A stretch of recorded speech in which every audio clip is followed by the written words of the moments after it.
Good morning. I'll try to be brief, because I certainly want to leave enough time for some questions when we're done. My name is Barbara Huff. I'm the parent of a daughter who has struggled with mental health problems most of her life, but severe anorexia, lots of problems with drugs and alcohol over time. She's grown now and the mother of my 3 grandchildren, and she's doing quite well. But there was a time, I told Jane Telver a little bit ago, that I begged a residential treatment center to take her because I couldn't get her to eat, and I thought maybe this was my fault and I needed help. But she had a kidney disease, and so no one would, and as it's turned out, that was probably a saving grace for her along the way. Do you all remember the movie Network, where they raised up the window and this person says, "I'm mad as hell and I'm not going to take it anymore"? And I think as parents, you know, we find ourselves in that place. I think Cynthia's been quieter about being mad as hell and I'm not going to take it anymore, but I have such respect for her and this work.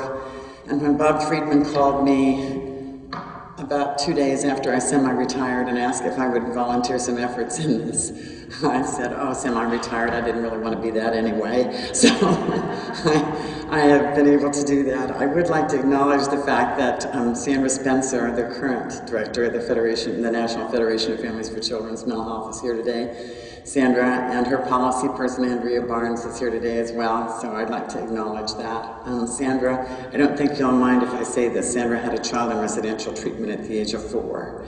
And so if anyone knows what it must feel like around safety issues and having a child that young in residential treatment, and Sandra has a very, you know, she has a very strong story about that. And so I know she's interested in this issue, and I thank her very much for her support in this. The Federation of Families for Children's Mental Health across this country has basically had a philosophy for years that we want our children at home, in the community. We want them in school. We want them out of trouble. And we feel like the safe way to do this is to really advocate for community-based services. That's how to keep kids safe. And we want them affordable, we want them available, we want them accountable, and our advocacy efforts have seen some beginning efforts in that over the last 10 or 15 years, 20, maybe 25, Bob, right? I'm getting old, I think, when I can't remember any longer. You know, in thinking about what organizations can do to help, I'm going to ask Sandra to be my kind of backbone in this because I'm not in the field any longer, and so if I have missed something, when it's time for questions, I want you to chime right in. Because basically it's what we've thought about is what can organizations, national, state, local organizations do to get this word out and to educate their constituents about what's happening. And so I did some thinking about it, ran this by some of my fellow ASTART folks, and then we'll leave it up to some of you organizational people in the audience to add to this list. But we believe that there are some things that can be done. And I think we have the responsibility to do it. I think we, as Americans, have the responsibility to educate people about what's happening. I mean, that's what this is about today. And you know, it is like George Miller said in that hearing when he said, you know, this is so unbelievable. If I didn't know better, I'd think that I was living in a third world country. And Bob selected those words this morning in his brief presentation as well. So let's think about what we can do as national organizations, state and local organizations as well to do that. And I think that technology is going to play a huge role in this, and I'm 63 years old, and I've got to tell you, technology just wears me out. But I know it is the key. See, Sandra is much younger, and it's a good thing. It plays a huge key in being able to distribute information, and I think we have a responsibility to use it. And I think that we all need links on our organization's website to ASTART. And remember that ASTART is a volunteer organization, and so Bob's folks have graciously been helping us with a website. But we need to link to that because it has the core information. And so that's the first place, is a link to ASTART's website.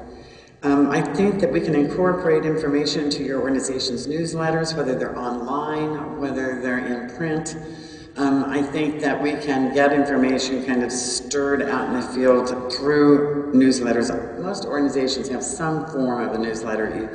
Many of them are electronic now. Many organizations have mailings that go out regularly to their affiliates. It may be online type mailings, or it may be mailings. We can include information in those mailings. Postings on organizations' listserv. The Federation and most all organizations have listservs that we can post information on. Conference calls with organizations' affiliates. Every time there's the opportunity to have a conference call, you know, take one of your conference call times and dedicate it to ASTART information, information around this issue. Include keynote presentations or workshops at your organization's conference about this issue. That's already happening here and there among some of the psychological and psychiatric organizations, but that can be expanded. And we have lots of people in our presence that are great speakers that are doing and would do a wonderful job in doing presentations about the issues. A lot of national organizations have policy meetings. The Federation has a policy day before their conference. Many have actual spring meetings that are for their affiliates as it relates to policy issues. And this could be an issue that's brought to their attention. And then I think probably most important is that many national organizations, most of them, have policy departments, divisions, that can take a strong look at this issue and help. They can help advocate, they can appoint a policy person in their organization to do some advocating on the Hill, and someone that can stay abreast of the issue. And then we need advocates to help us with change at both the federal and the state level. So that kind of takes care of some things at the national level, but this could trickle down, and the same things could happen at the state level and in local levels as well. And I think finally, we'd like to develop a network of people. And I would even volunteer some time to try to keep a network of people informed, so that the national organizations have a way then that they are connected with each other around this issue.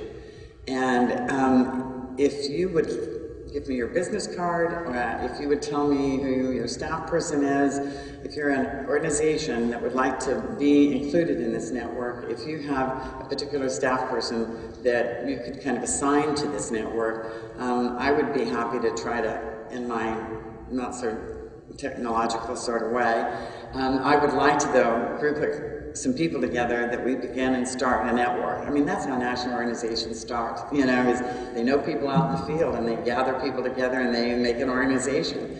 And so we'd like to broaden what we're doing into the field better, and in terms of educating lots more people about this issue. So if you would like to work with me, we'd like to have a way to contact you. And thank you, and my heart is with every single family member and young person who has had this experience. And thank you all for coming. I'm like Cynthia. She has a reason for her advocacy work in this, and not everybody does. So thank you for being here.